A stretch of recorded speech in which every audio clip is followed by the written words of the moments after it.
रेयांश को शनाया बिल्कुल भी पसंद नहीं आती, उसे कहीं ना कहीं उस पर शक हो रहा था।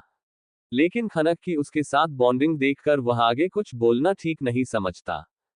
अब वह अपना मूड ठीक करता है और नीचे डाइनिंग एरिया में जाता है। डाइनिंग टेबल पर बाकी सब अपनी अपनी जगह बैठे हुए थे, लेकिन खनक किचन में थी। ये देखकर रेयांश का चेहरा सख्त हो जाता है। वह डाइनिंग टेबल की जगह सीधा किचन में जाता है, जहां खनक जूस का जग पकड़े खड़ी थी। रेयांश उसके हाथ से वह जग लेकर उसे किचन स्लैब पर रख देता है और उसका हाथ पकड़कर उसे बाहर लाते हुए अपनी सख्त आवाज में बोला, मैंने तुम्हें कितनी बार कहा है, ये सब तुम्हें खुद करने की जरूरत नहीं है। तुम्हें आदत हो गई है क्या मेरी हर बात टालने की? खनक अपनी धीमी आवाज में बोली, सॉरी, मैं तो बस। वह आगे कुछ बोलती उससे पहले ही रेयांश उसे अपनी धीमी आवाज में बोला, शट अप, मुंह बंद रखो अपना।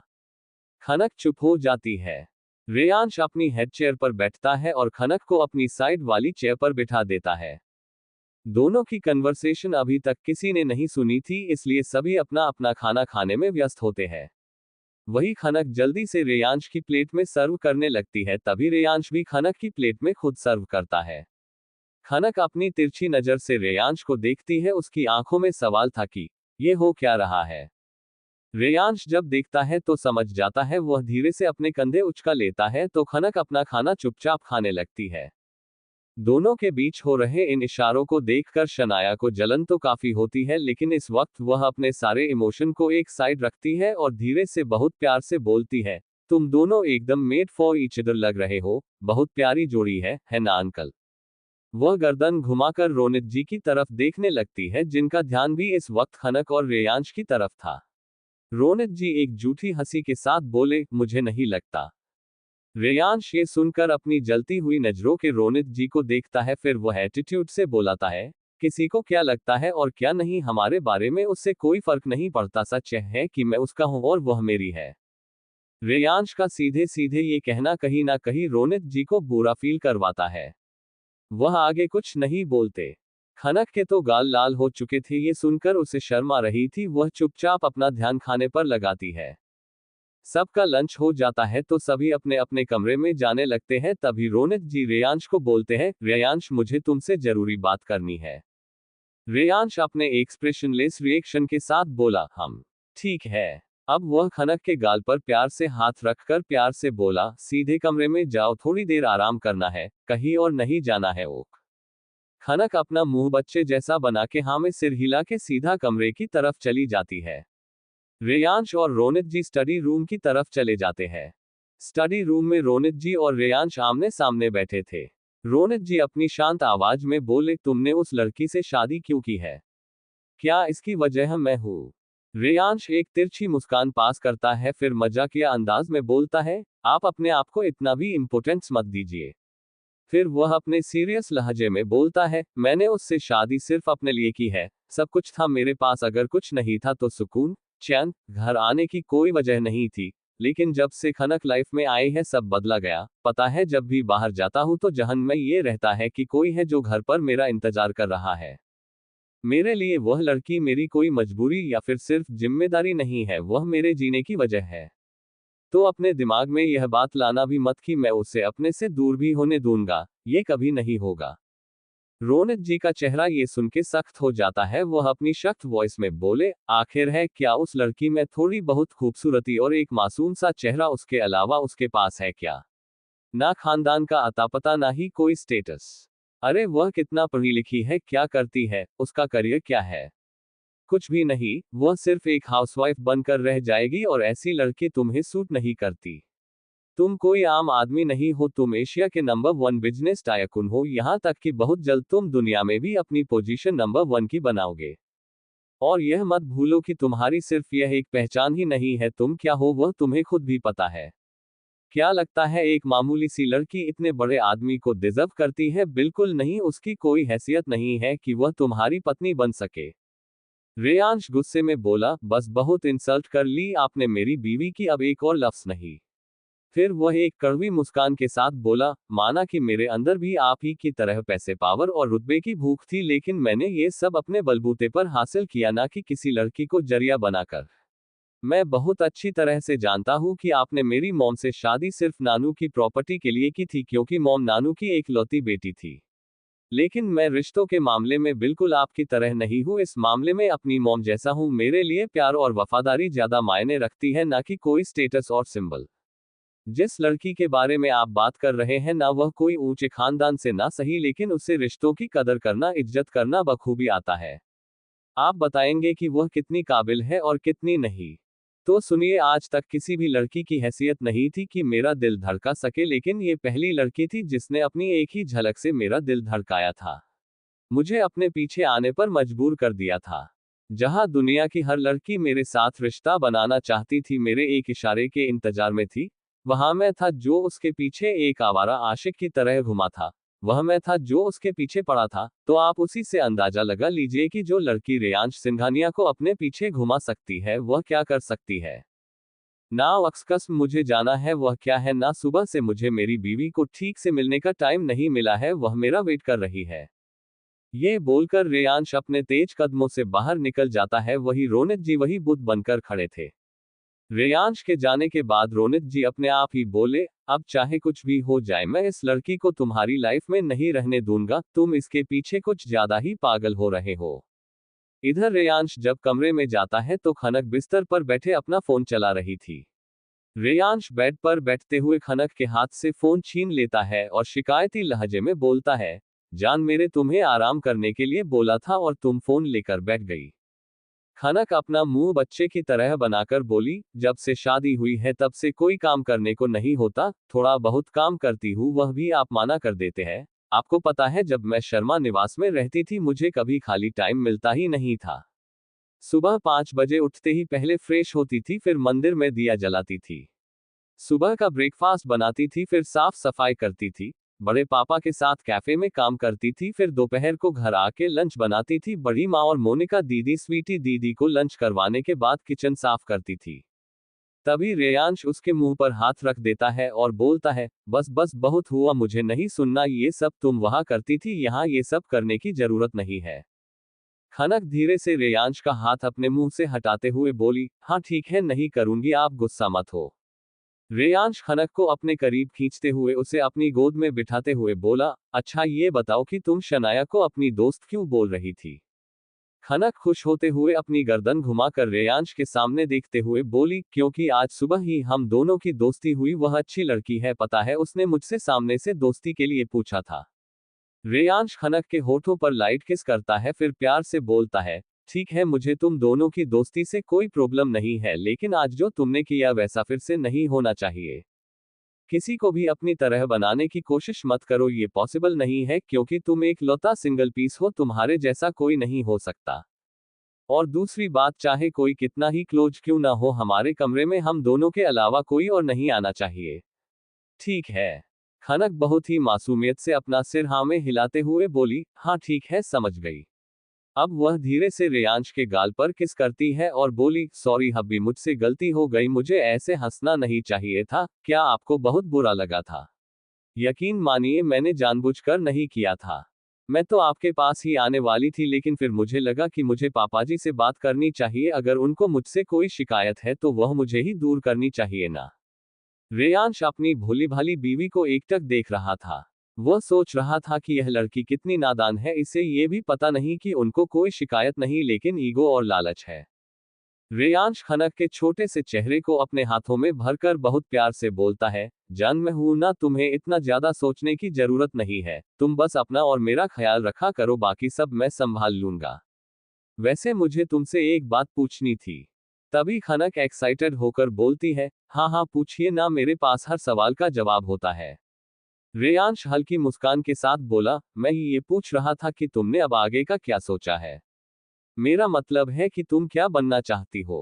खनक थोड़ा शर्माते हुए बोलती है, क्या आपको नहीं पता कि अब आगे क्या सोचना है? मुझे आगे क्या बनना है? रेयांश उसे सवालिया नजरों से बहुत ही कंफ्यूजन से देखता है, तो खनक उसे ऐसे देखकर जल्दी से बोलती है, आपके बच्चे की माँ और क्या। और यह सुनते ही पहली बार रेयांश के गाल लाल हो जाते हैं। वह किसी तरह खुद को कंट्रोल करता है और नॉर्मल वॉइस में बोलता है, जान मैं तुम्हारे करियर की बात कर रहा था, पर तुम जैसा चाहोगी वैसा ही होगा।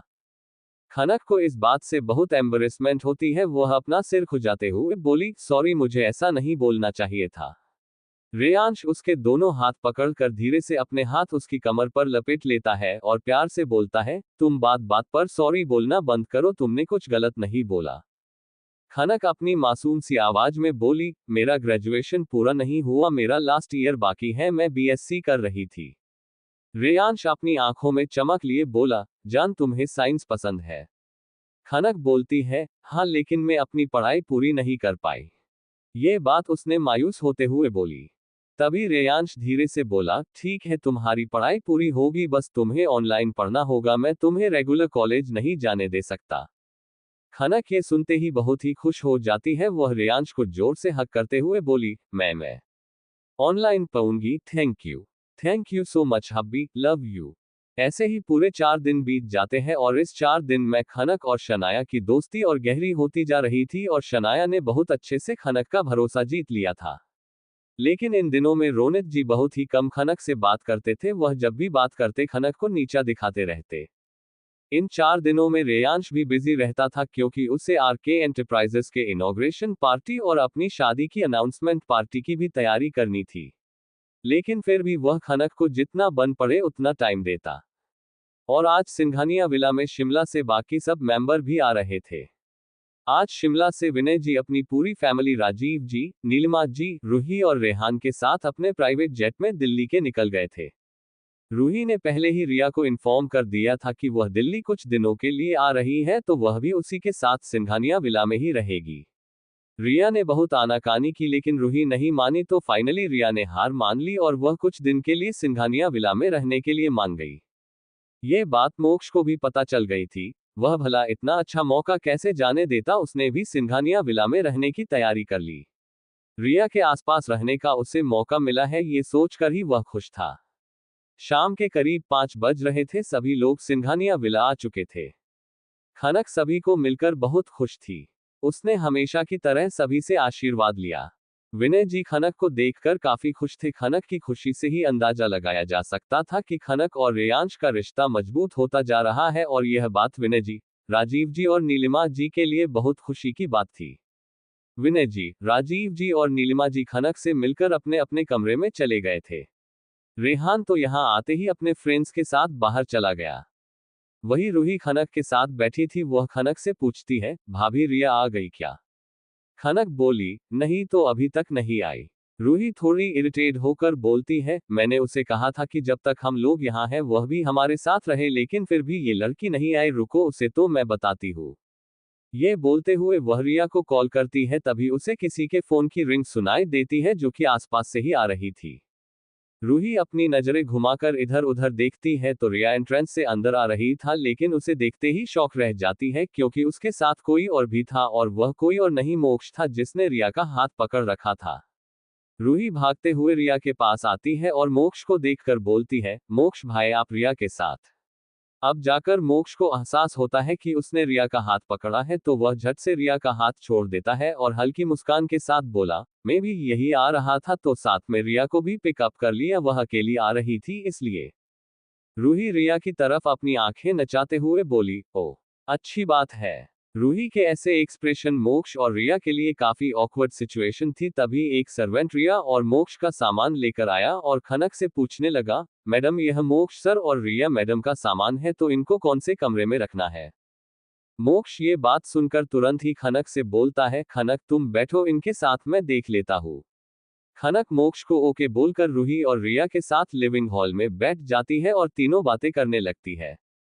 वही मोक्ष ने रिया का सारा सामान ठीक उसके कमरे के बगल वाले कमरे में रखवा दिया। यहाँ लिविंग हॉल में रूही रिया से शरारती अंदाज में पूछती है, क्या बात है रिया, क्या चल रहा है तुम दोनों के बीच? रिया हल्के गुस्से में बोली, रूही तू कुछ भी मत सोच, ऐसा कुछ भी नहीं है, और वैसे भी अब मैं उनके बारे में ऐसा कुछ नहीं सोचती।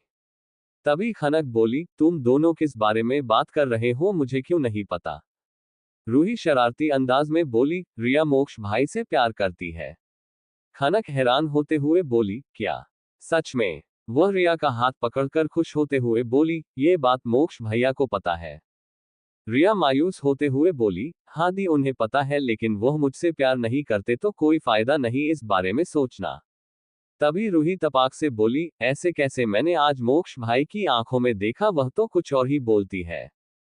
रिया उसे नम आंखों से देखते हुए बोली, तुम गलत सोच रही हो रूही, ऐसी कोई बात नहीं है, मुझे झूठे दिलासे देना बंद कर। तभी खनक उसे आश्वासन देते हुए बोलती है, रिया तुम चिंता मत करो, सब ठीक हो जाएगा, और मैंने भी आज देखा है, उनके आंखों में तुम्हारे लिए कुछ अलग ही एहसास है, बहुत जल्द वह भी समझ जाएंगे। रिया निराश होते हुए अपने आप से बोली, कैसे समझाऊं आप लोगों को कि वह क्या कर रहे हैं मेरे साथ। फिर वह सारे ख्यालों को अपने दिमाग से झटक देती है और अपने आप को नॉर्मल कर देती है। वह हल्की मुस्कान के साथ बोली, अच्छा छोड़ो ये सब बातें, रूही तुम भी थक गई होगी, आराम कर लो, हम डिनर पर मिलते हैं। रूही अपनी गर्दन हाँ में हिला के हाँ बोल वहां से चली जाती है और रिया खनक से पूछती है, दी मेरा कमरा किस साइड है। तभी खनक उसी सर्वेंट को बुलाती है जिसने रिया और मोक्ष का सामान कमरे में पहुंचाया था। वह सर्वेंट रिया को उसका कमरा दिखा देता है। रिया अपने कमरे में एंटर करती है और दरवाजा बंद करके जैसे ही सामने देखती है तो मोक्ष खड़ा था। रिया चौंक जाती है, लेकिन अगले ही पल वह हड़बड़ाते हुए बोली, सॉरी, लगता है मैं गलती से आपके कमरे में आ गई। ये बोलते ही वह कमरे से बाहर जाने के लिए पीछे मुड़ती है तो मोक्ष उसे पीछे से उसकी कमर पर अपने हाथ लपेटकर हक कर लेता है।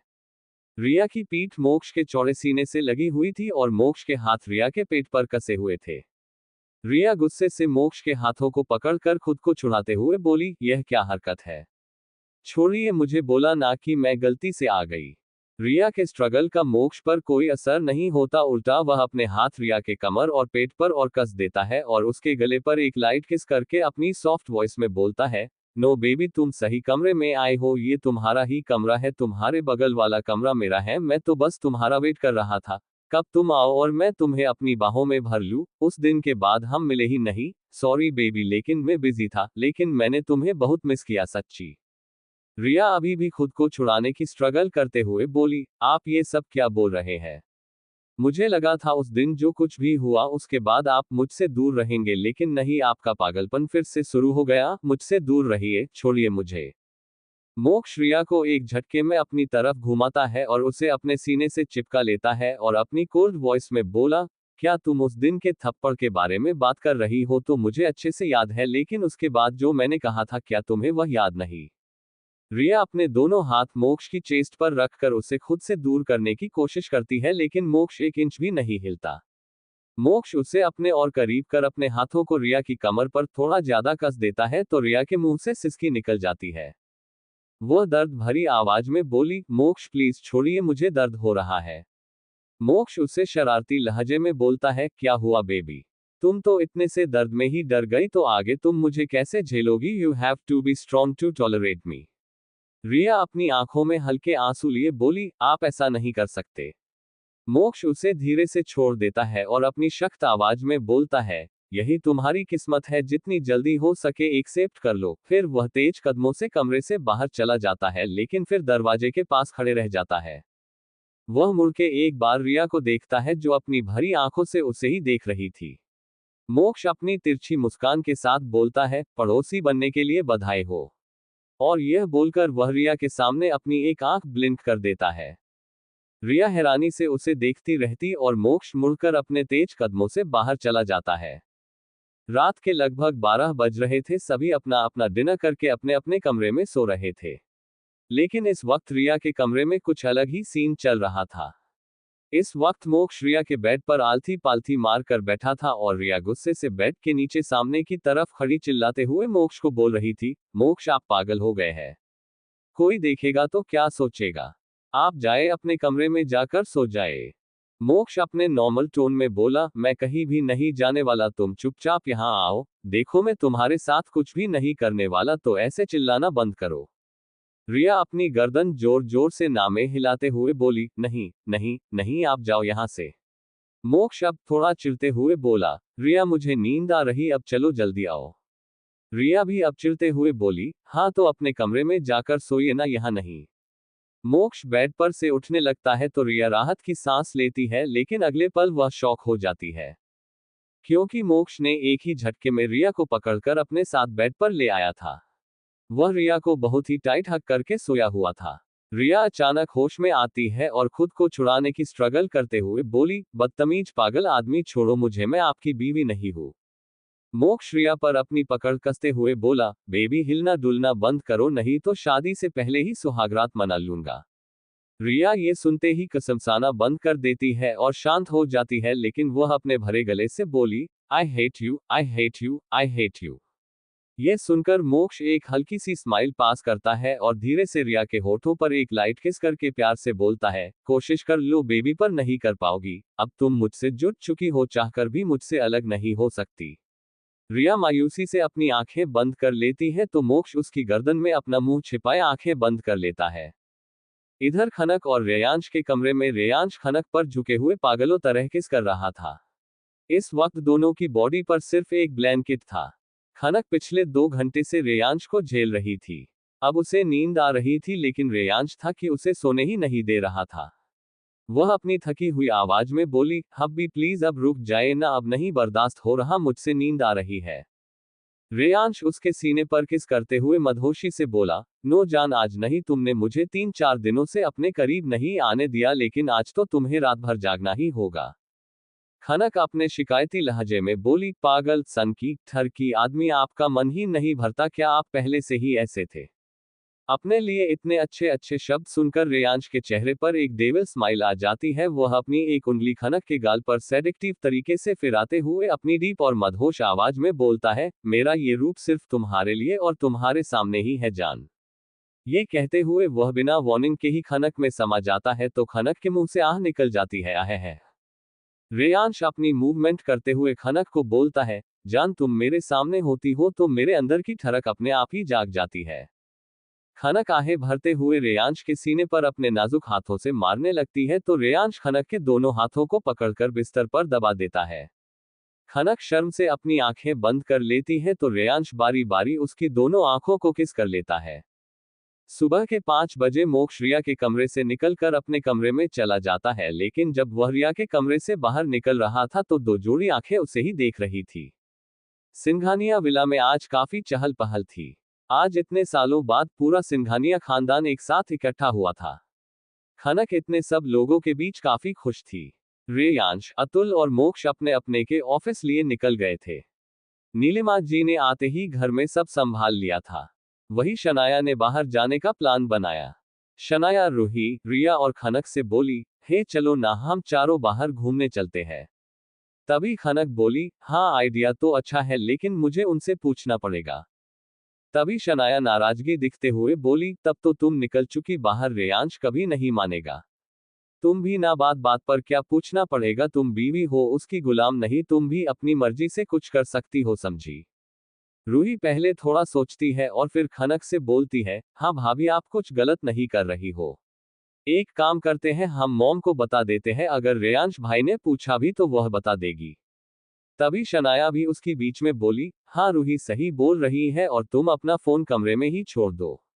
खनक पहले तो इनकार करती है पर शनाया के मनाने से वह मान जाती है। अब सभी लड़कियां नीलिमा जी के पास आती है और रूही बोली, मॉम हम लोग बाहर घूमने जाने का सोच रहे थे, भाभी को भी साथ ले जा रहे हैं, प्लीज आप भाई को संभाल लेना ना। नीलिमा जी हैरानी से बोली, तुम पागल हो गई हो?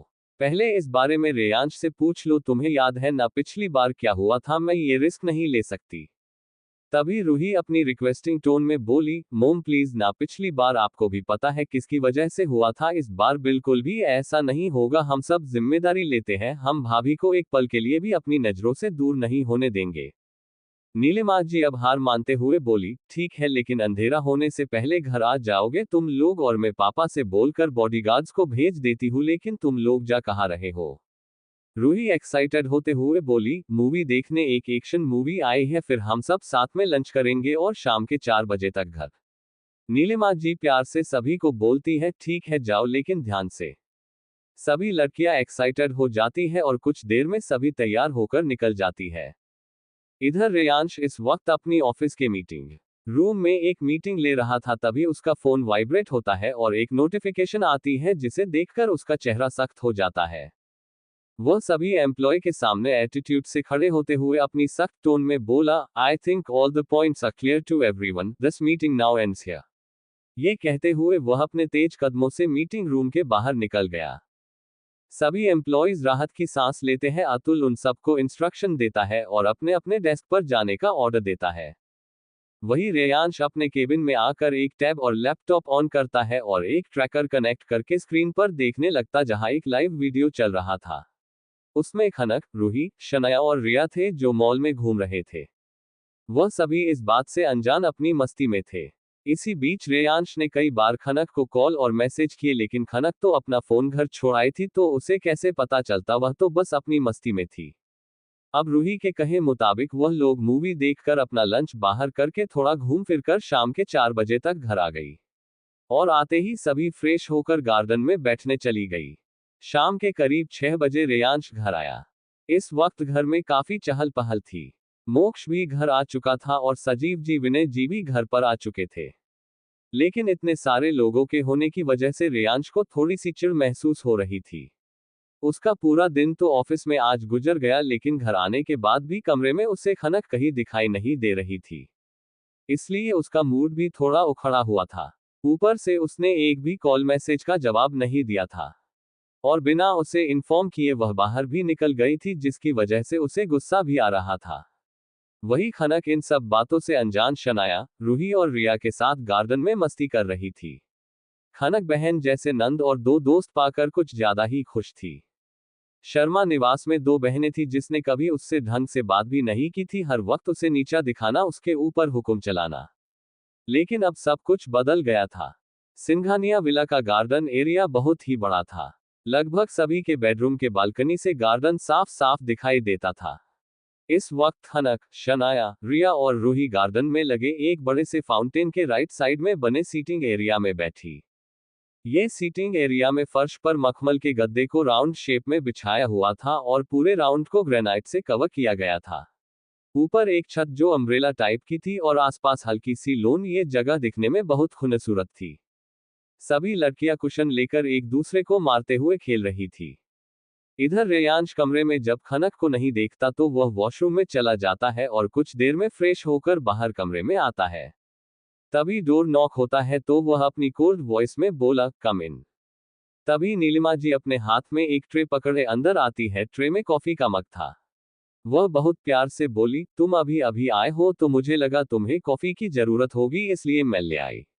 कहते हुए वह ट्रे आगे बढ़ा देती है। रेयांश कॉफी का मग ले लेता है और वही कोल्ड ऑरा लिए बोला, थैंक यू, बट क्या आप बता सकती है खनक कहाँ है? नीलिमा जी सॉफ्ट टोन में बोलती है, हाँ वह रूही, रिया और शनाया के साथ गार्डन में बैठी है। रेयांश सिर्फ इतना ही बोलता है, होम। ओक। नीलिमा जी मुड़कर जाने लगी तो रेयांश अपने नॉर्मल टोन में बोला, थैंक यू चाची कॉफी के लिए। और यह सुनकर नीलिमा जी काफी खुश हुई। सालों बाद रेयांश ने आज उससे इस तरह बात की थी। वह पलटकर खुशी से बोली, तुम भी तो मेरे बेटे ही हो, इसमें थैंक यू की कोई बात नहीं है बेटा। यह सुनकर रेयांश एक हल्की सी मुस्कान के साथ बोला, हाँ। और नीलिमा जी खुश होते हुए वहां से चली गई। रेयांश कॉफी का मग लिए बालकनी में आया और बाहर का नजारा देखने लगा। वह कॉफी की एक शीप लेकर जैसे ही सामने की ओर देखता है तो सामने का नजारा देखकर उसका चेहरा सख्त हो जाता है, क्योंकि उसे वहां से खनक साफ साफ दिखाई दे रही थी। जहां खनक आलती पालती मारकर बैठी हुई थी और रूही उसकी कमर में अपने दोनों हाथ लपेटे उससे चिपक कर बैठी थी। रूही की चीन खनक के कंधे पर थी और वह स्माइल देते हुए सामने देख रही थी। वह सभी लड़कियां पिक्चर्स क्लिक कर रही थी। जब रेयांश से ये देखा नहीं जाता तो वह जल्दी से अंदर आता है और कॉफी का मग कॉफी टेबल पर रखकर तेज कदमों से गार्डन की ओर चला जाता है। इधर रूही और रिया खनक को चिढ़ा रही थी क्योंकि उन्होंने खनक के गले पर लव बाइट्स देख लिए थे। शनाया को ये देखकर जलन हो रही थी लेकिन वह बाहर कुछ दिखाती नहीं है। तभी एक भारी आवाज उन लोगों को सुनाई देती है। यह कोई और नहीं रेयांश था। वह अपनी भारी आवाज में बोला, जान अभी के अभी कमरे में आओ, मुझे तुमसे बात करनी है। यह आवाज सुनकर सभी की नजरें रेयांश पर जाती है। इस वक्त रेयांश ने हाफ स्लीव की body fitting round neck T shirt और ब्लैक कार्गो पैंट पहना था।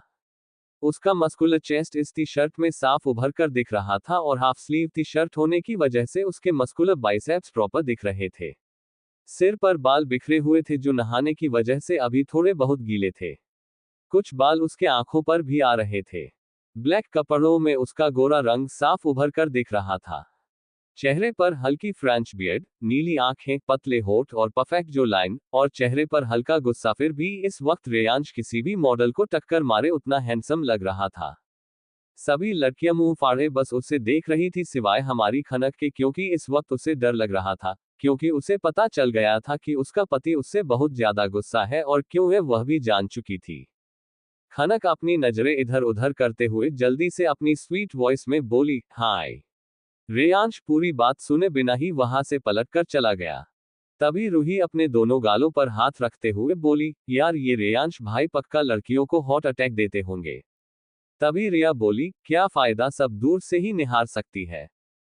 तभी शनाया बोली, हाँ लेकिन खनक की किस्मत काफी अच्छी है, जिस चांद को लोग सिर्फ दूर से निहार सकते हैं वह चांद खनक की झोली में ही आ गिरा।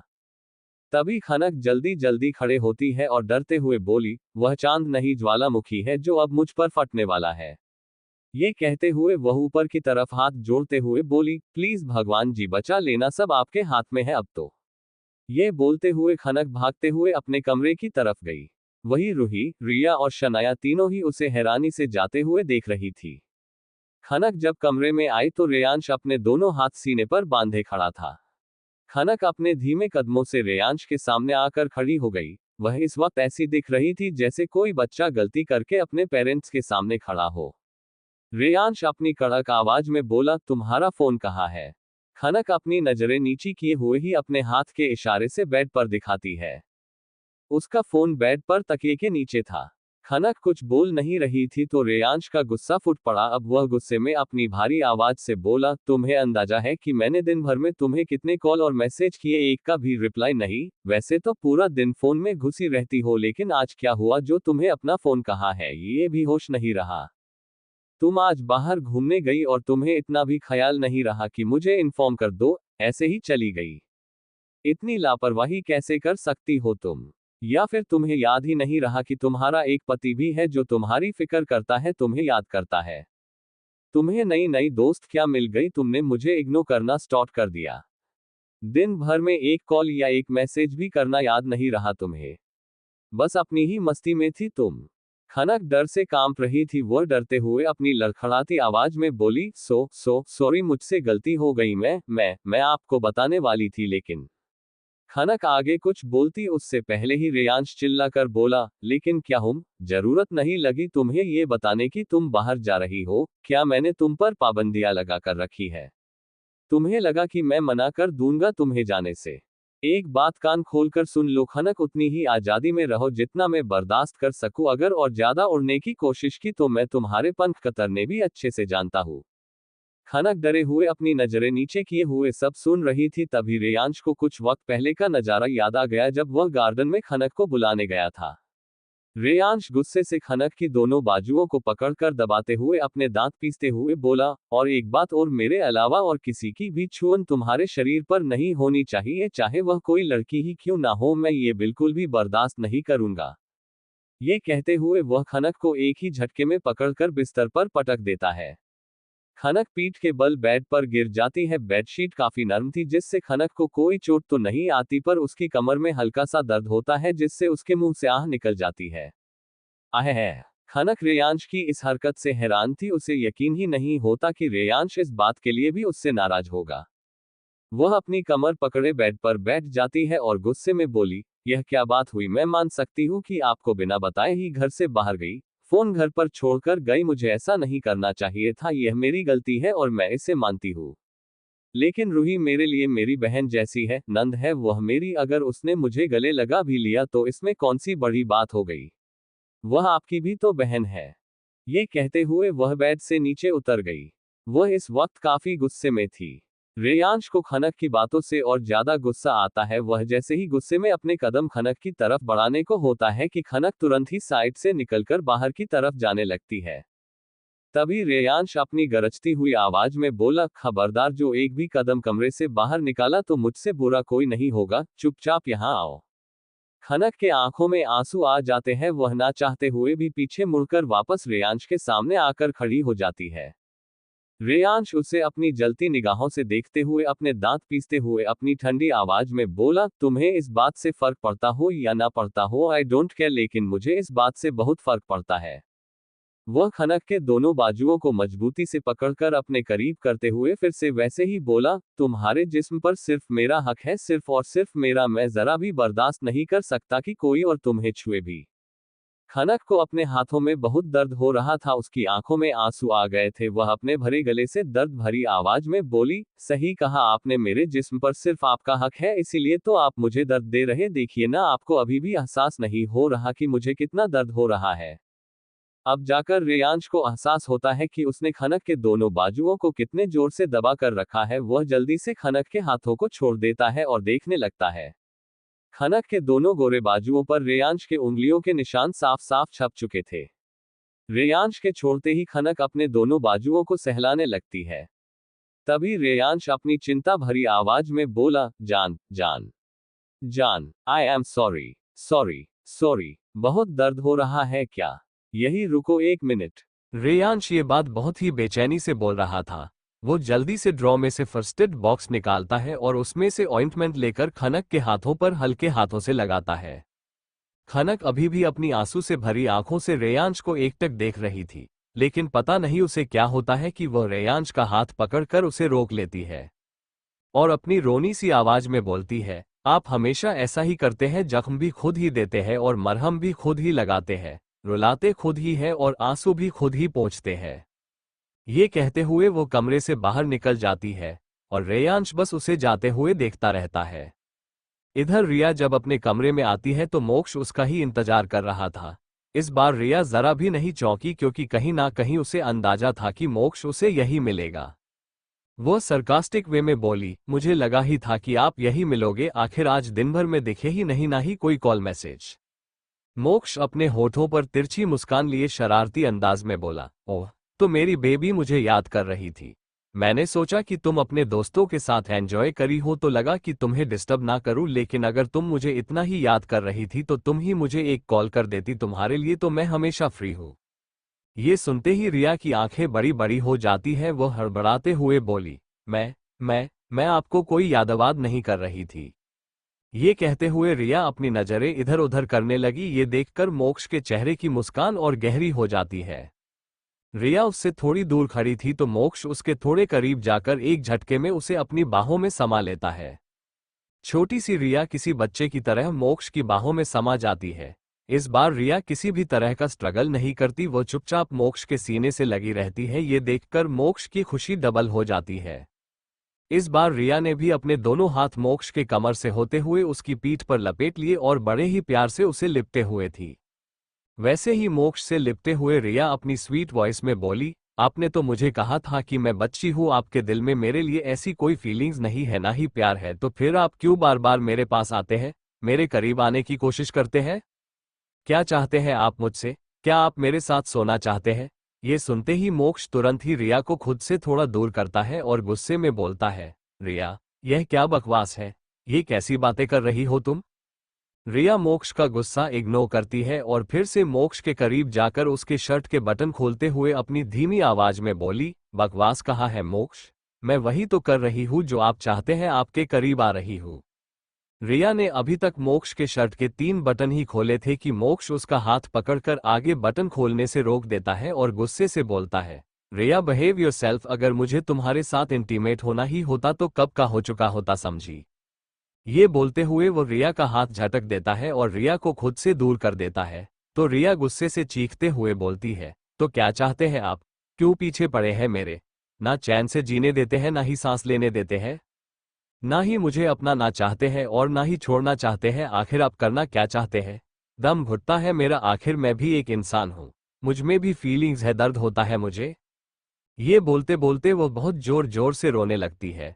वो अपने हाथों में अपना छोटा सा चेहरा छुपाते हुए घुटनों के बल फर्श पर बैठ जाती है। मोक्ष गुस्से में रिया के कमरे से निकलकर विला के बार एरिया में आ जाता है। विला में एक प्राइवेट एरिया था जहां लिमिटेड एडिशन की काफी एक्सपेंसिव ड्रिंक्स रखी हुई थी और वहां काफी अच्छे से सीटिंग की व्यवस्थाएं की गई थी। ये जगह किसी एक्सपेंसिव क्लब की तरह थी, बस अलग ये था कि यह काफी शांत जगह थी। जब मोक्ष वहां आता है तो ऑलरेडी रेयांश वहां एक चेयर पर वाइन की ग्लास हाथ में पकड़े हुए बैठा था। इस वक्त वह काफी परेशान और सोच में डूबा हुआ लग रहा था। मोक्ष जाकर उसकी सामने वाली चेयर पर बैठ जाता है और सिल्फ से एक बोतल उठाकर उसका ढक्कन निकालकर सीधे मुंह से लगा लेता है। ये देखकर रेयांश हैरानी से उसे देखते हुए बोला, क्या बात है, ऐसा क्या हो गया जो इस तरीके से पी रहा है तू? तभी मोक्ष अपने चेहरे पर जबरदस्ती वाली मुस्कान लिए बोला, कुछ नहीं, बस ऐसे ही। लेकिन भाई तू बता, जब से तेरी शादी हुई है मैंने तुझे यहाँ नहीं देखा, हुआ क्या है, बता। रेयांश अपनी धीमी आवाज में बोला, ज्यादा कुछ नहीं, मैं बस खनक के बारे में सोच रहा था, आजकल उसका बिहेवियर थोड़ा बदला बदला सा लग रहा है। मोक्ष वैसे ही बोतल से एक सीप लेता है और फिर बोलता है, बस इतने में ही परेशान हो गया क्या यार, लड़कियों के मूड का कुछ कहा नहीं जा सकता, मौसम की तरह इनका मूड भी बदलता रहता है। और वैसे भी तुझे कैसे पता, तेरा तो लड़कियों के मामले में जीरो एक्सपीरियंस है। गर्लफ्रेंड तो छोड़, तेरी तो कोई दोस्त भी नहीं थी। स्कूल कॉलेज में पढ़ाई और कॉलेज खत्म होने के बाद बिजनेस, इसके अलावा तूने कुछ किया है क्या? मुझे तो लगता है तूने ही अपने गुस्से और ईगो के चलते कुछ उल्टा सीधा बोल दिया होगा। बेचारी बुरा मान गई होगी, बाकी खबक तो मुझे समझदार और सुलझी हुई लड़की लगती है। बेचारी सीधी सिंपल है, वो क्या नखरे करेगी। रेयांश मोक्ष की बातों से चीड़ जाता है। वह मोक्ष के हाथों से बोतल छीन लेता है और सिल्फ पर रख देता है और बोलता है, हाँ माना कि मेरा कोई एक्सपीरियंस नहीं है, लेकिन खनक मेरी बीवी है, जानता हूं मैं उसे, और तू मेरे किस ईगो की बात कर रहा है? अरे आज तक मैंने कभी किसी की ऊंची आवाज तक बर्दाश्त नहीं की, झुकना तो दूर की बात है, लेकिन फिर भी मैं उसके सामने झुकता हूं, उससे सॉरी बोलता हूं, जो मैंने आज तक किसी से नहीं बोला, यहां तक कि उसका गुस्सा सहता हूं, उसकी छोटी छोटी शिकायतें सुनता हूं, उसकी जिद मानता हूं, और बदले में क्या चाहता हूं? बस उसकी अटेंशन, उसका प्यार। मैं बस इतना चाहता हूं कि घर आऊं तो सारा टाइम मुझे दे, लेकिन नहीं मैडम, आजकल अपनी ही दुनिया में मस्त है, पति गया भाड़ में। ये बात रेयांश बहुत ज्यादा चिढ़ते हुए बोल रहा था। ये सुनकर मोक्ष उस पर हंसते हुए बोला, हा हा हा हा हा, अब लग रहा है ना शादीशुदा मर्द अपनी बीवी की बुराई करने वाला। रेयांश थोड़ा निराश होते अपना सिर नीचे झुकाए हुए धीमी आवाज में बोला, बुराई नहीं कर रहा हूं यार, बस मैं उससे दूर नहीं रह सकता, और वह है कि यह बात समझ नहीं रही। फिर वह तुरंत अपना सिर ऊपर उठाकर मोक्ष के सामने देखता है और अपनी सख्त आवाज में बोलता है, एक मिनट, तू मुझे ज्ञान बांट रहा है, पहले ये बता तुझे क्या हुआ है, तू आजकल कर क्या रहा है?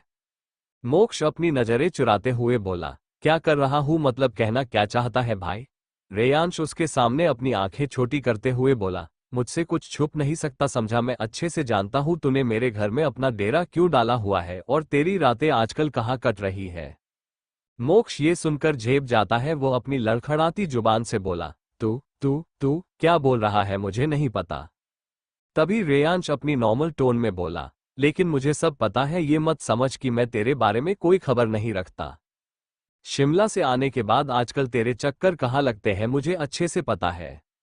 देख, सीधे सीधे बोल रहा हूँ, वैसे तो मुझे मेरी बीवी के अलावा किसी में भी इंटरेस्ट नहीं है, लेकिन तेरे लिए मैंने उस लड़की की सारी इन्फॉर्मेशन निकलवाई है। अपने माँ बाप की एक लौटी औलाद है, बहुत प्यार से पाला है, लेकिन फिर भी सीधी सिंपल लड़की है, कोई घमंड कोई बुरी आदतें नहीं है, तुझसे प्यार भी करती है।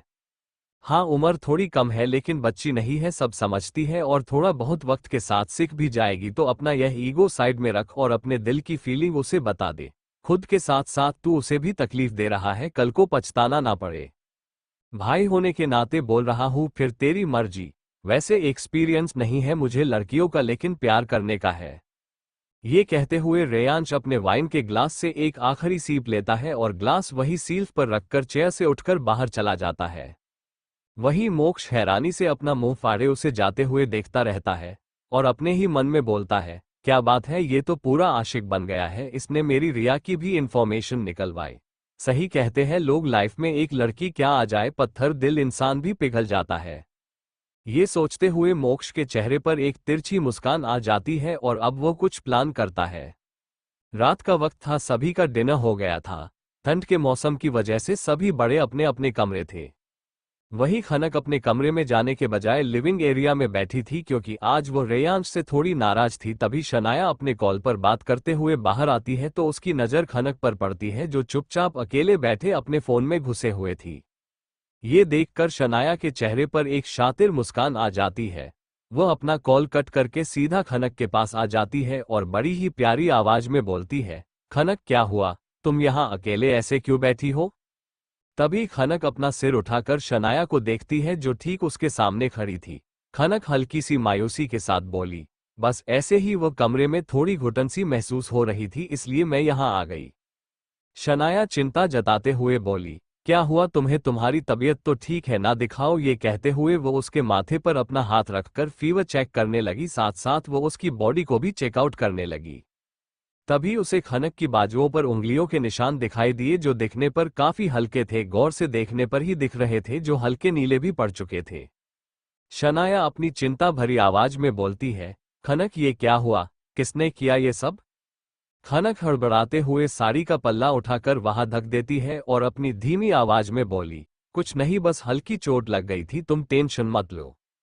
अब शनाया इधर उधर अपनी नजर घुमाते हुए देखती है तो आसपास कोई भी नजर नहीं आता। वो खनक का हाथ पकड़कर उसे उठाते हुए बोली, चलो हम मेरे कमरे में चलकर बात करते हैं। खनक उसे रोकने लगी तो शनाया रुककर अपनी धीमी आवाज में बोली, प्लीज खनक, मैं कोई स्कूल जाती बच्ची नहीं हूं जिसे समझ ना आए कि यह क्या है। I care about you, that's why I am telling you, come on.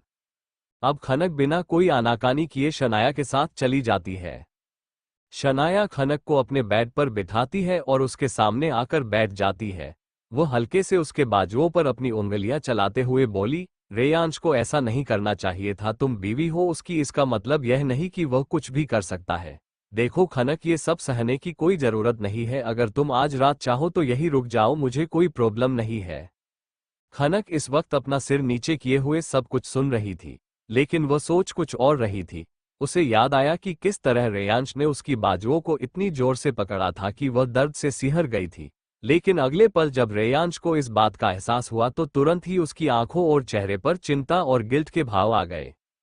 ये याद करते ही खनक ने अपना सिर उठाया और अपनी मासूम और धीमी आवाज में बोली, नहीं शनाया, गलती मेरी है, मुझे अब जाना होगा, गुड नाइट। बस इतना ही बोलकर वो उठकर बाहर की तरफ निकल गई। पीछे से शनाया उसे आवाज लगाती रही, खनक खनक, लेकिन खनक अपनी ही सोच में घूम बाहर निकल गई।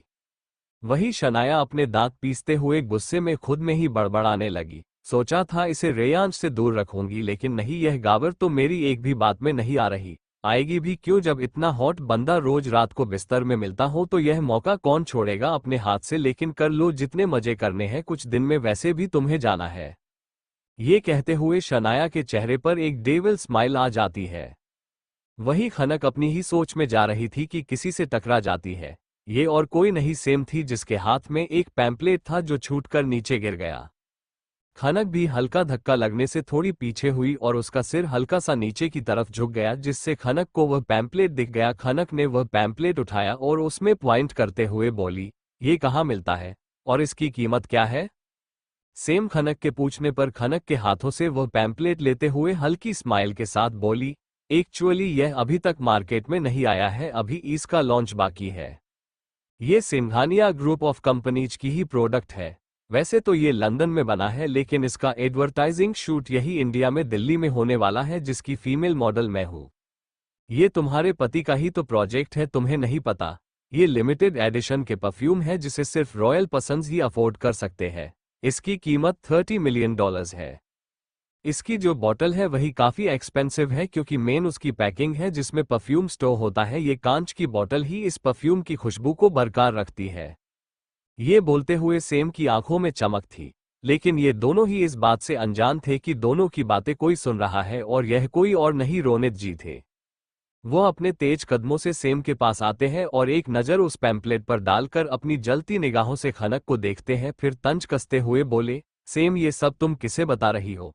तुम्हें लगता है इसके समझ में कुछ भी आएगा? मुझे नहीं लगता कि इस लड़की ने लोकल मार्केट से 400 या 500 का भी परफ्यूम खरीदा होगा।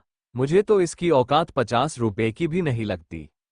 मेरे बेटे ने इसके साथ शादी करके इसकी जिंदगी बना दी, वरना लगता है कि अभी जो ये सब पहन के खड़ी है, यह एक्सपेंसिव कपड़े, ज्वेलरी, यह सब इसकी औकात में है। सच तो ये है कि तुम मेरे बेटे के लायक ही नहीं हो। एक तरह से मेरे बेटे ने तुम पर एहसान किया है। वरना वो आगे कुछ बोल पाते, तभी पीछे से एक आवाज आती है। पीछे से मोक्ष खनक को आवाज देता है, खनक तुम यहाँ क्या कर रही हो? रात बहुत हो गई है, मेरे ख्याल से तुम्हें अपने कमरे में जाना चाहिए। आवाज सुनकर सभी मुड़कर मोक्ष की तरफ देख रहे थे, जिसके चेहरे पर इस वक्त कोई एक्सप्रेशन नहीं थे। खनक ये सब सुनकर दुखी हो गई थी, लेकिन अपने आंसुओं को कंट्रोल करते हुए वो अपनी मासूम सी धीमी आवाज में बोली, जी भैया मैं कमरे में ही जा रही थी, गुड नाइट। बोलते हुए वो अपना सिर नीचे किए वहां से झट से निकल जाती है। वही खनक के जाते ही मोक्ष के एक्सप्रेशन बदल जाते हैं। वो थोड़े सख्त लहजे में बोला, अंकल मैं जानता हूं कि आपको खनक को अपनाने में प्रॉब्लम है, लेकिन इससे कोई फर्क नहीं पड़ता, क्योंकि आपके चाहने ना चाहने से कुछ नहीं होगा। वह आपके बेटे की पत्नी है और हमेशा रहेगी, तो आपका कोई हक नहीं बनता कि आप उसकी इंसल्ट करें। अगर इस बात की भनक आपके बेटे को लग गई ना, तो आप भी जानते हैं आपके लिए प्रॉब्लम हो जाएगी। मोक्ष की बात सुनकर रोनित जी गुस्से में बोले, मोक्ष तुम मेरे और मेरे बेटे के बीच में नहीं आ सकते, ये हमारा पर्सनल मैटर है, समझे। मोक्ष सरकास्टिक वे में बोला, और आप पति पत्नी के बीच में आए वो कहाँ तक सही है। देखिए मुझे आपसे कोई प्रॉब्लम नहीं है, लेकिन मेरे भाई की लाइफ में किसी भी तरह की तकलीफ हो यह मैं बर्दाश्त नहीं कर सकता, यह आप अच्छे से समझ लीजिए। ये बोलते हुए मोक्ष अपने तेज कदमों से वहां से निकल गया। रोनित जी गुस्से में आग बबूला होकर मोक्ष को जाते हुए देखने लगे, तो सेम उन्हें समझा बूझा कर कमरे में ले जाने लगी। इधर जब खनक कमरे में आती है तो देखती है रेयांश इस वक्त बेड के हेडरेस्ट से अपनी पीठ टिकाए बैठा था और अपने मोबाइल में देख रहा था। खनक एक नजर उसे देखकर अपनी नजरें हटा लेती है और क्लोजेट रूम में चली जाती है। रेयांश भले ही इस वक्त अपने फोन में देख रहा था, लेकिन जैसे ही उसे अपने कमरे में किसी के आने की आहट हुई तो वह अपनी तिरछी नजर से खनक को देखने लगा। खनक का इस तरह उसे इग्नोर करके जाना उसे बिल्कुल भी अच्छा नहीं लगता। उसके चेहरे पर हल्का सा गुस्सा आ गया, लेकिन उसने किसी तरह खुद को संभाल लिया। खनक ने अब तक जो अपने आंसू रोक कर रखे थे, वह क्लोजेट रूम में घुसते ही अपने मुंह पर हाथ रखकर जोर जोर से रोने लगी। उसने एक आवाज तक अपने मुंह से नहीं निकलने दिया। करीब 20 मिनट हो चुके थे। खनक अभी भी क्लोज्ड रूम में थी और अब रेयांश का गुस्सा और बढ़ गया। उसने अपना मोबाइल नाइट स्टैंड पर रखा और तेज कदमों से क्लोसेट रूम की डोर को जोर जोर से नॉक करने लगा। वो गुस्से में बहुत जोर से चिल्लाते हुए बोला, जान जान जान, open the door damn it, कर क्या रही हो तुम, बाहर निकलो अभी के अभी। अब तक खनक ने अपना ड्रेस चेंज कर लिया था। रेयांश की गुस्से भरी आवाज को सुनकर खनक अपने आंसू जल्दी जल्दी पोंछ लेती है और झटके से क्लोसेट रूम का दरवाजा खोल देती है। सामने रेयांश बहुत ही गुस्से में खड़ा था, लेकिन खनक इस वक्त बहुत ज्यादा दुखी थी। उसे एक सहारे की जरूरत थी। वह झटके से रेयांश से लिपट जाती है। रेयांश के गले लगते ही वह कमजोर पड़ जाती है और जोर जोर से रोने लगती है। ये देखकर रेयांश का सारा गुस्सा उतर जाता है, उसका सख्त चेहरा नरम पड़ जाता है। वो खनक को अपने बाहों में समा लेता है और अपने चिंता भरे लहजे में बोलता है, क्या हुआ जान, तुम मुझे ठीक नहीं लग रही, अभी भी मुझसे नाराज हो क्या। सॉरी जान, आगे से तुम पर गुस्सा नहीं करूंगा। ये कहते हुए वो खनक को खुद से अलग करता है तो देखता है खनक की आंखें रोने की वजह से लाल हो गई थी। उसका चेहरा इस वक्त काफी मुरझा गया था। रेयांश उसे अपने गोद में उठाकर बेड पर ले आता है। वो उसे बहुत ही आराम से बेड पर लेटाता है और खुद भी उसके साथ लेट जाता है।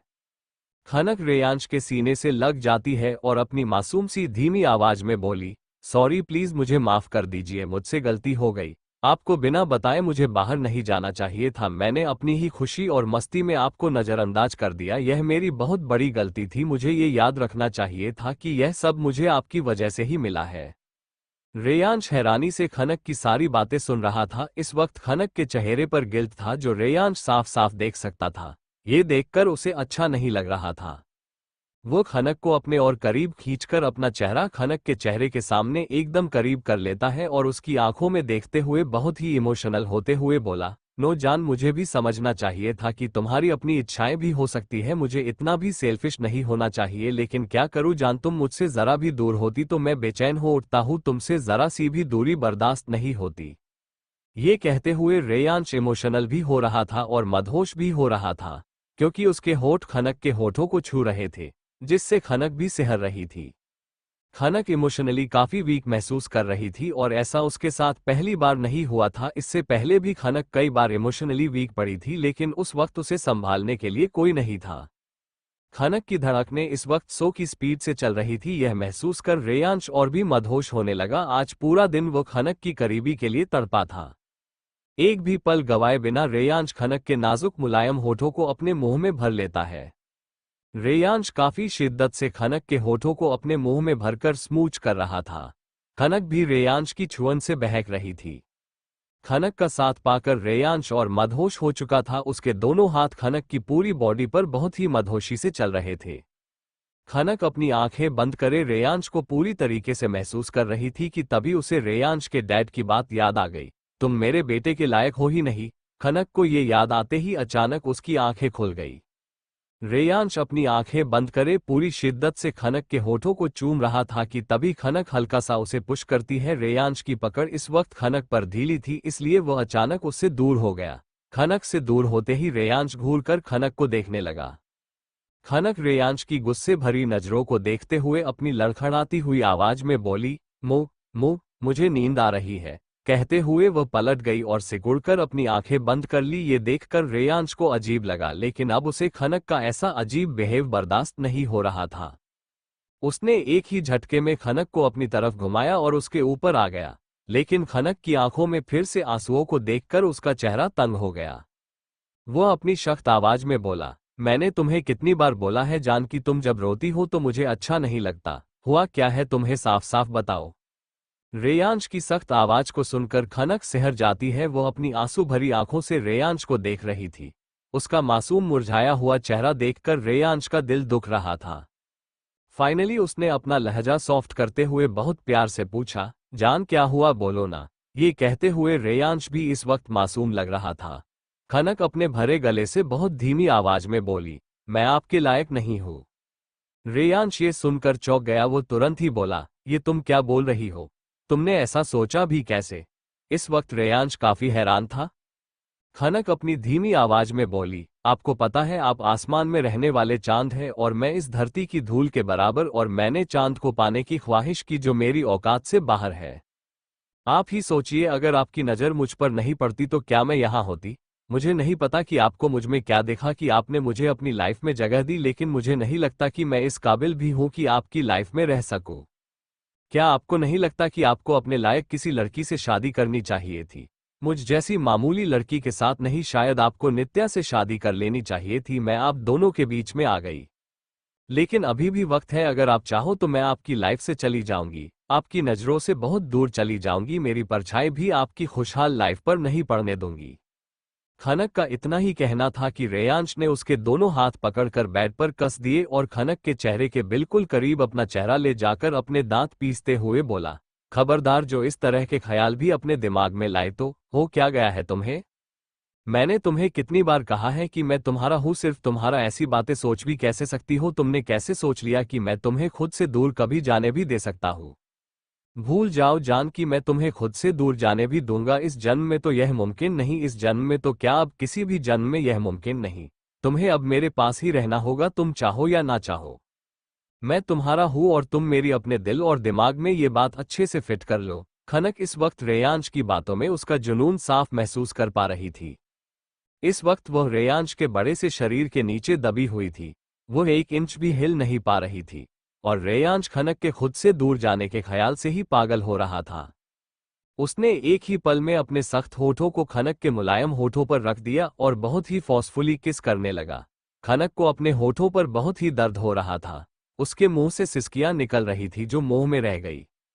रेयांश उसके दोनों हाथों को छोड़कर अपने हाथ उसके चेस्ट पर रखकर उसके दोनों उभारों को कपड़ों के ऊपर से ही बहुत जोर से प्रेस करने लगता है, जिससे खनक को काफी दर्द हो रहा था।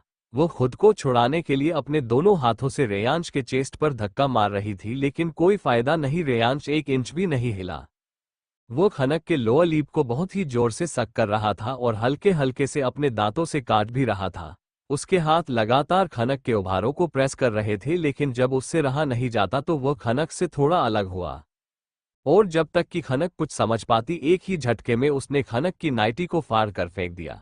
अब खनक अपने 2 पीस इनरवियर में थी। उसने जैसे ही अपने हाथ खुद को ढकने को उठाए कि रेयांश ने अपने एक हाथ से उसके दोनों हाथों को पकड़कर ऊपर की तरफ कर दिया और जकड़ लिया और अपनी गुस्से भरी आवाज में बोला, नो जान, ये सब कुछ मेरा है, इस पर मेरा हक है, तुम मुझसे छुपा नहीं सकती। ये कहते हुए वो खनक की क्लीवेज पर किस और बाइट करने लगा।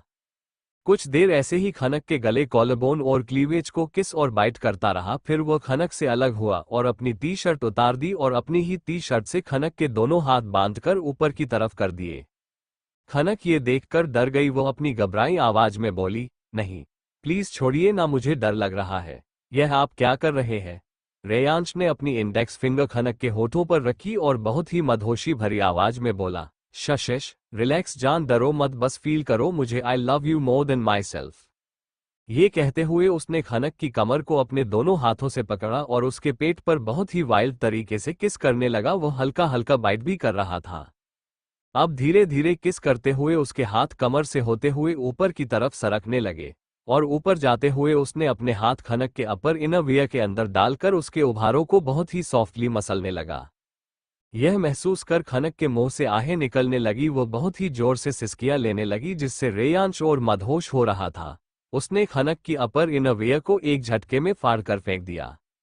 खनक ने शर्म से अपनी आंखें मींच ली। रेयांश पागलों की तरह उस पर टूट पड़ा। वह बड़ी ही शिद्दत से खनक के बॉडी के हर एक पार्ट को चूम रहा था। खनक की सिसकियों की आवाजें बढ़ गई।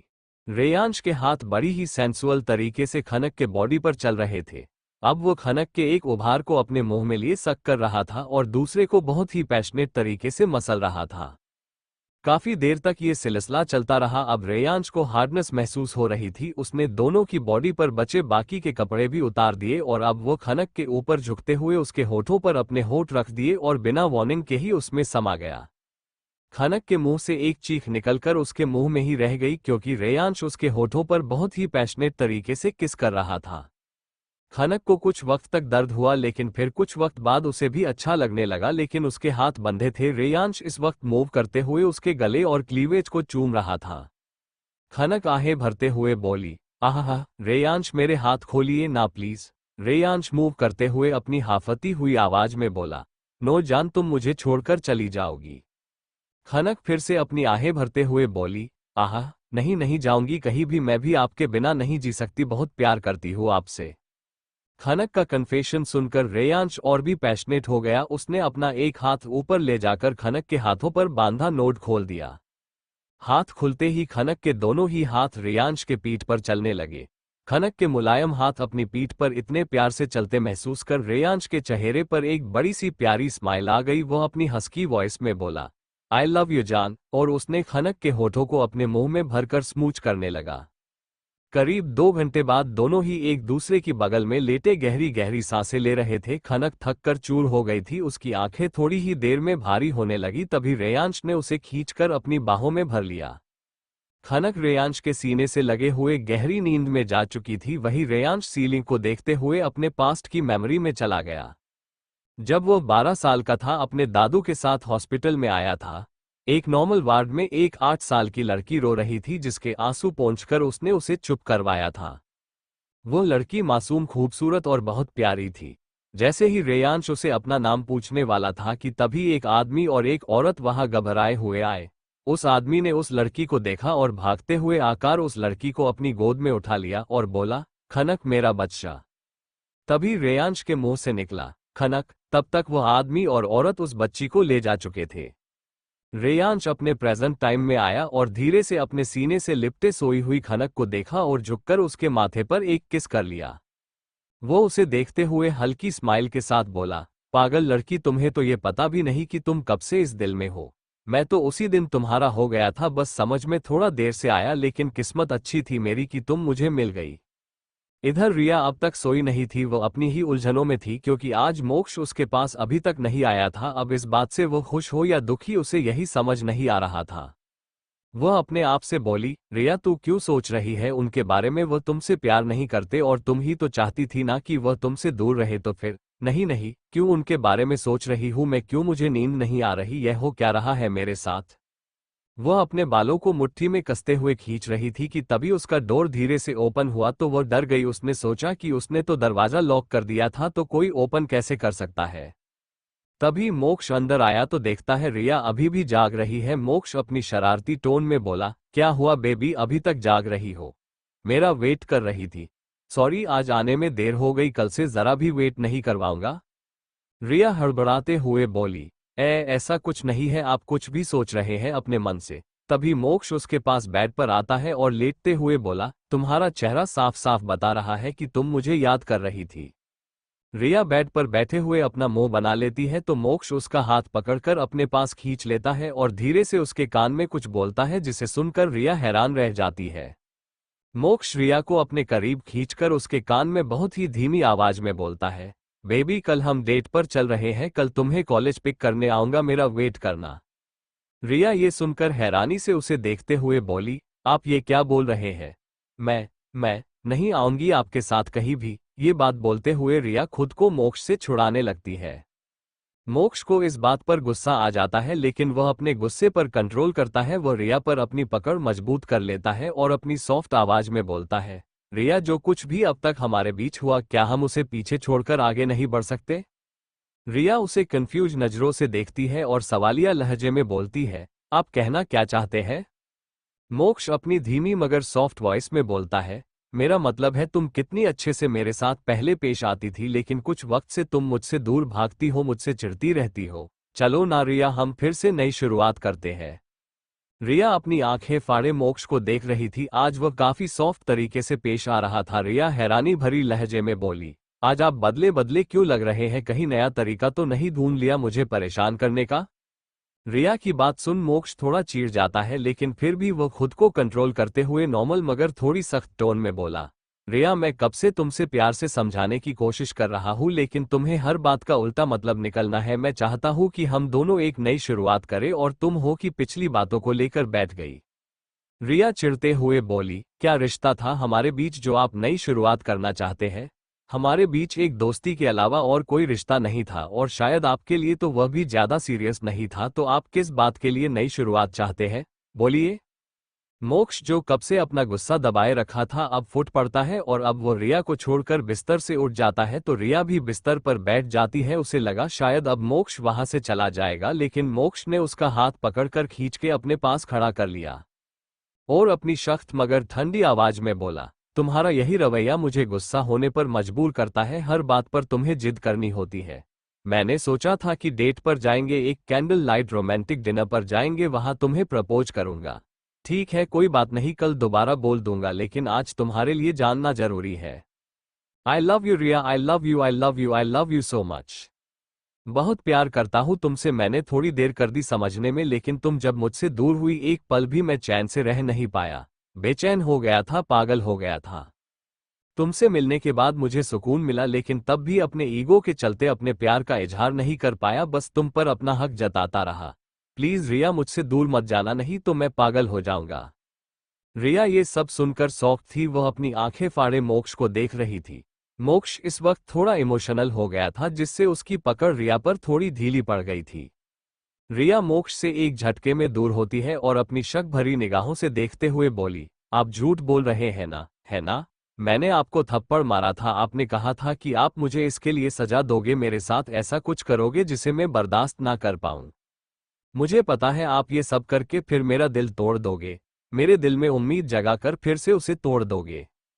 रिया मोक्ष के सामने अपने हाथ जोड़े अपने भरे गले से रोते हुए बोलती है, देखिए मैं पहले ही टूटी हुई हूँ, अब और नहीं बर्दाश्त कर पाऊंगी। मैं आपको भूलने की कोशिश भी कर रही थी लेकिन आप वह भी नहीं होने दे रहे हैं। मैं आपके सामने हाथ जोड़ती हूँ, प्लीज मुझे बख्श दीजिए। मैं आपके रास्ते में कभी नहीं आऊंगी, आपसे बहुत दूर चली जाऊंगी, अपनी शकल भी नहीं दिखाऊंगी, लेकिन प्लीज ऐसे झूठे प्यार के सपने मत दिखाए।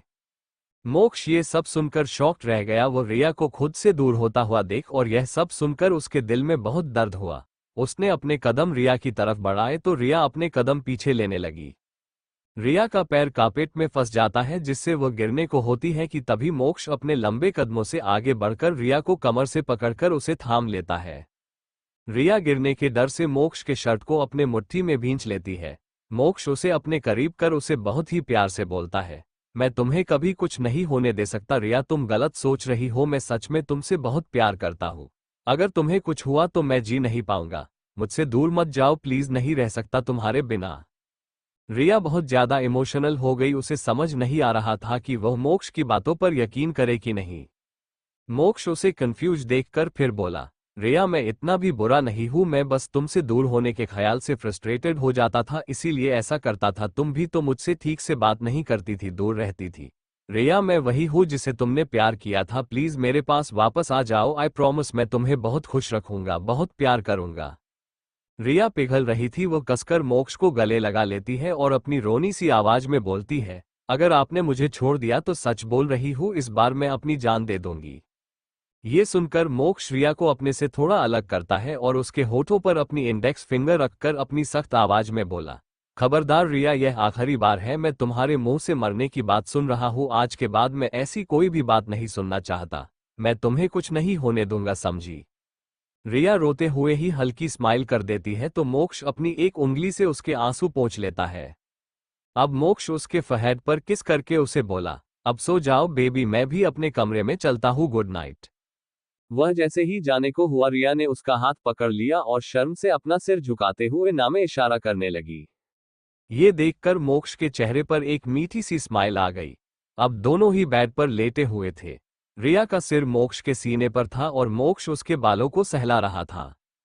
रिया अपनी आंखें बात किए ही बहुत प्यार से बोली, आई लव यू मोक्ष। मोक्ष प्यारी सी स्माइल के साथ बोला, I love you too baby. आज मोक्ष को अपने अंदर हल्का सा महसूस हो रहा था। रिया का साथ पाकर उसे बहुत सुकून मिल रहा था। कुछ ही देर में दोनों ही नींद की आगोश में चले गए। सुबह का वक्त रिया की नींद जब खुलती है तो वो इस वक्त बेड पर अकेली थी। वो अंगड़ाई लेकर उठती है। आज वो बहुत खुश थी। उसे बहुत ही बेसब्री से शाम का इंतजार था। वो उठकर वॉशरूम में चली जाती है।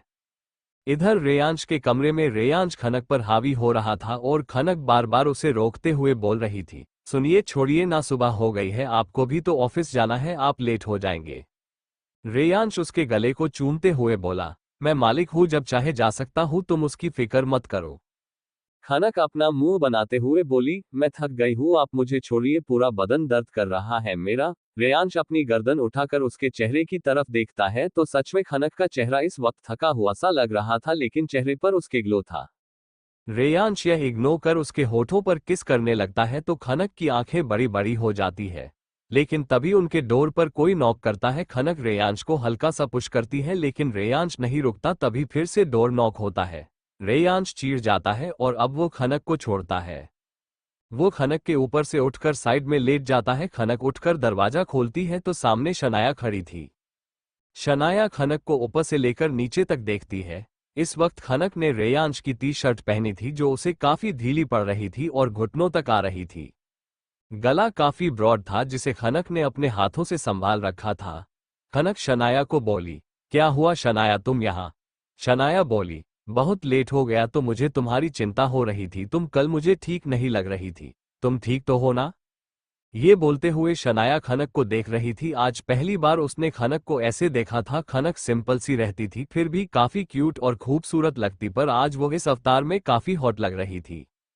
रेयांश जो खनक के पीछे ही आ गया था क्योंकि उसे भी खनक का उन कपड़ों में किसी के सामने जाना अच्छा नहीं लग रहा था, लेकिन तब तक खनक ने डोर खोल दिया था। रेयांश जब देखता है कि शनाया खनक को ऊपर से लेकर नीचे तक चेकआउट कर रही है तो उसका दिमाग खराब हो जाता है। ऊपर से उसने सारी बातें सुन ली थी। वह बिना एक पल गवाए खनक को पीछे से उसकी कमर पकड़कर अपने पास कर लेता है। खनक की पीठ इस वक्त रेयांश की चेस्ट से लगी हुई थी। ये होते ही खनक और साथ में शनाया भी शॉक्ड हो जाती है।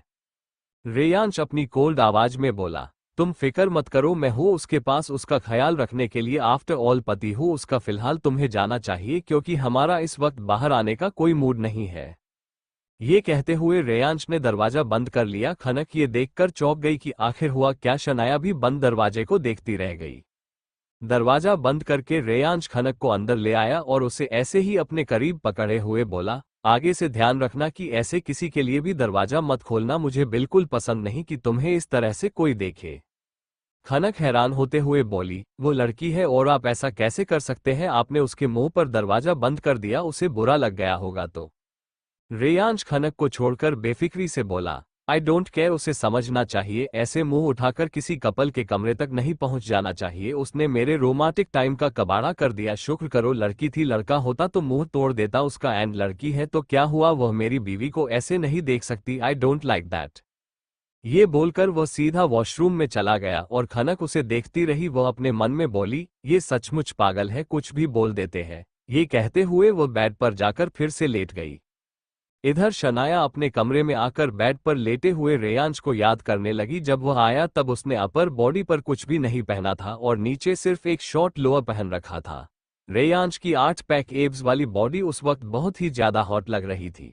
लेकिन अगले ही पल शनाया का खून खोल जाता है जब याद आता है कि रेयांश ने कैसे खनक को खुद से चिपका रखा था। शनाया अपने मन में बोली, नहीं नहीं, तुम्हारा जब टाइम आएगा तब तुम जाओगी, लेकिन अब मैं वेट नहीं कर सकती। I want you Reyansh. 51